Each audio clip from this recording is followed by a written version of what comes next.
Assalamualaikum warahmatullahi wabarakatuh, anak-anak semuanya. Selamat datang di kanal YouTube Ibu Hilda Nurul Mauddah. Salam berbahasa dengan santun. Mari berbagi kebaikan. Anak-anak, kali ini kita akan mempelajari tentang teks editorial. Belajar bahasa Indonesia bersama Ibu Hilda Nurul Mauddah.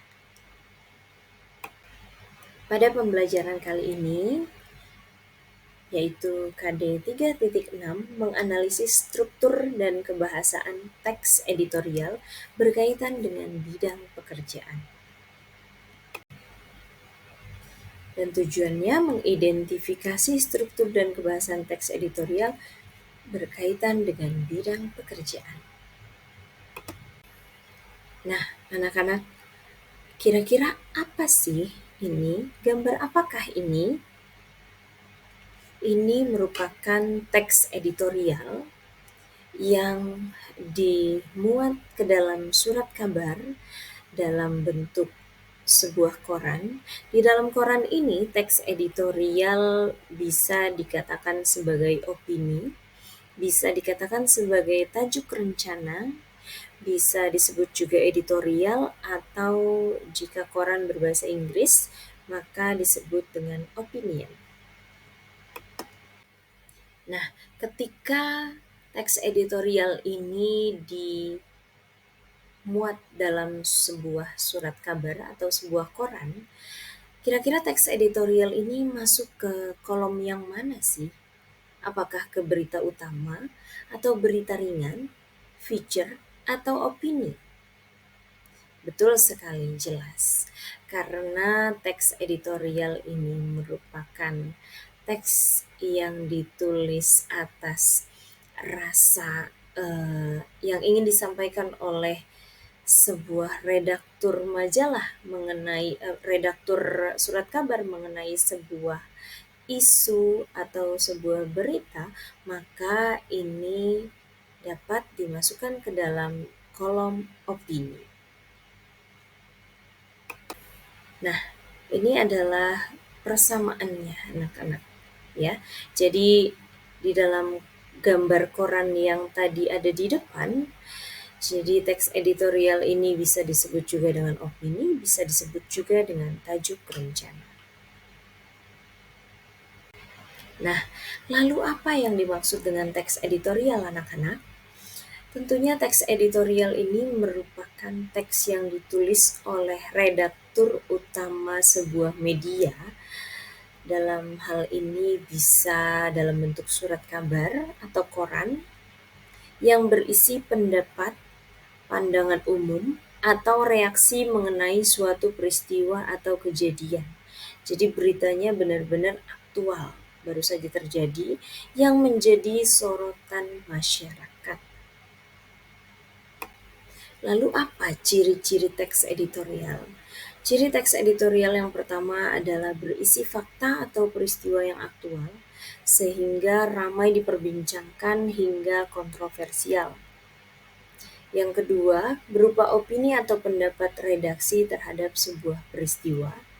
Yang ketiga, memiliki kritik, penilaian, apresiasi, maupun saran terhadap isu.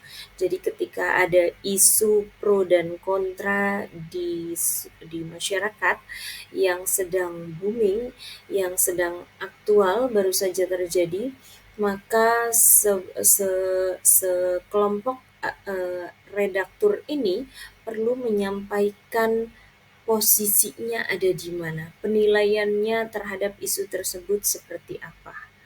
Jadi redaktur ini juga bisa berpendapat melalui teks editorial yang disampaikan dalam sebuah surat kabar.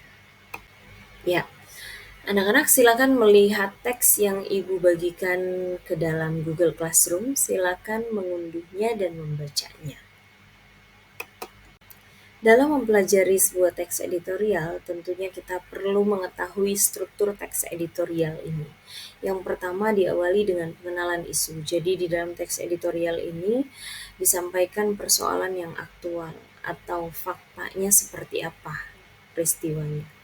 Yang kedua, penyampaian argumentasi. Jadi tanggapan redaksi terhadap isu tersebut itu seperti apa?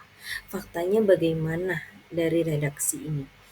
Yang ketiga yaitu penegasan ulang. Simpulan dan kritik dari redaktur terhadap isu tersebut apa? Itu dapat disampaikan di dalam sebuah teks editorial.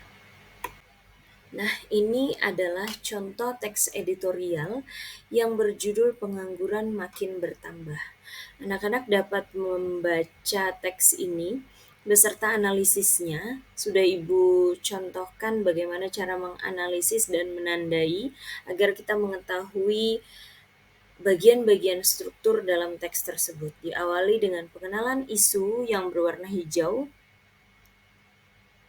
lalu fakta yang berwarna biru. Kemudian yang kedua ada penyampaian argumentasi yang digaris bawah dengan warna ungu, serta penilaian redaksinya yang berwarna biru, serta faktanya berwarna biru juga.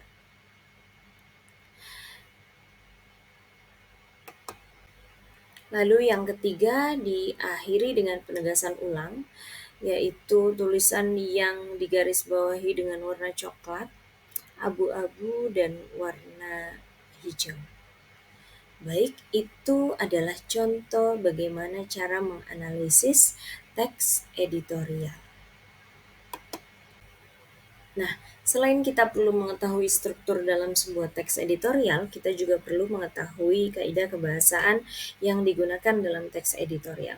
Yang pertama adalah kalimat retoris. Kalimat retoris ini merupakan kalimat yang tidak memerlukan jawaban. Jadi, kalimat ini sangat baik digunakan untuk memancing isu yang sedang terjadi atau persoalan aktual yang sedang terjadi. Lalu kata-kata populer ini perlu disampaikan di dalam sebuah teks editorial agar berita yang disampaikan lebih menarik dan lebih mudah dipahami karena menggunakan kata-kata yang populer. Selanjutnya itu kata ganti dan konjungsi kausalitas. Konjungsi kausalitas ini konjungsi sebab akibat. Jadi mengapa seperti itu berarti sebabnya apa? Lalu akibatnya bagaimana? Begitu. Jadi di dalam sebuah teks editorial harus ada konjungsi kausalitas. Nah, demikianlah anak-anak yang dapat Ibu sampaikan mengenai materi tentang teks editorial. Semoga bermanfaat bagi anak-anak semuanya. Jangan lupa sukai, komentar yang santun, dan subscribe kanal YouTube Ibu Hilda Nurul Mawaddah. Sekian yang dapat Ibu sampaikan. Terima kasih. Assalamualaikum warahmatullahi wabarakatuh. Sampai jumpa.